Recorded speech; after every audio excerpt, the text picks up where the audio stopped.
Lorsqu'on parle d'hivernage, c'est surtout une étape qui permet de faire une vérification complète de l'appareil, de l'ensemble des pièces mécaniques, voilà. Un nettoyage approfondi et ensuite la mise en place d'un liquide antigel qui va permettre de protéger l'ensemble du circuit de pulvérisation de l'appareil. Après la phase de nettoyage, on entame l'étape de contrôle visuel. Donc on va commencer par les pompes. Les pompes et l'arbre d'entraînement de l'arbre à cardan.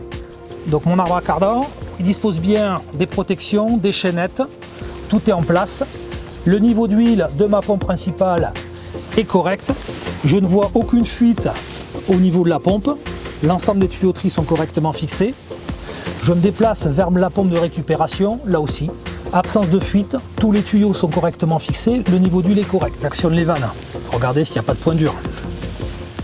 L'état d'huile aussi, elle est propre. Il n'y a pas de problématique de pénétration d'eau dans le circuit de lubrification.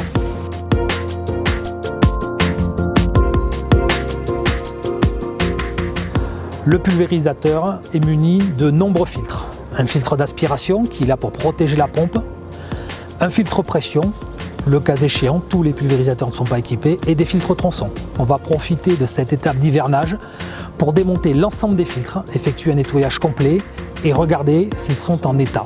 S'il n'y a pas de filtre qui soit abîmé, s'il ne manque pas de joint, faire une vérification complète.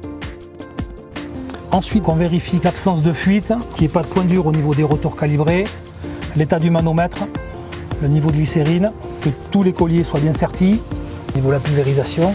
Donc comme les autres filtres, on va porter une attention particulière au débitmètre.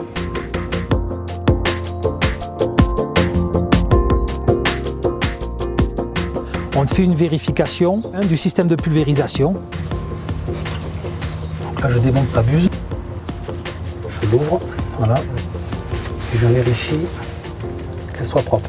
On va prêter une attention particulière à l'état de fonctionnement de ce système de clapet anti-goutte.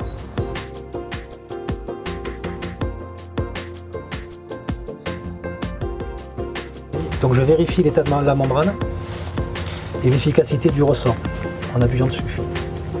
Voilà. Et ensuite, je remonte.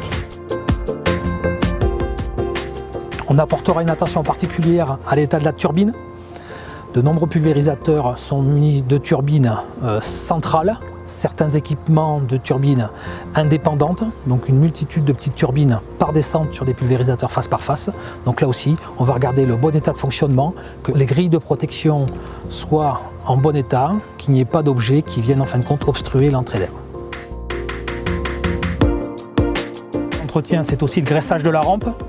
Donc là, sur cette configuration, on va penser à graisser le mât pour le réglage en hauteur, ainsi que l'ensemble des coulisses qui permettent le réglage en écartement du matériel.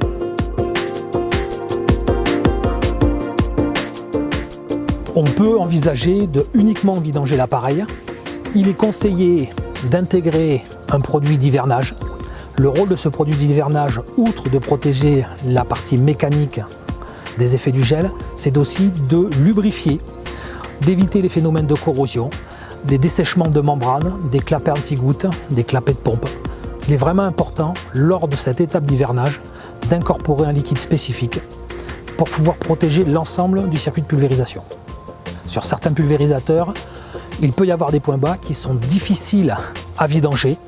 Donc le fait de faire circuler ce produit anti-gel va sécuriser en fin de compte l'ensemble du réseau de distribution de bouillie.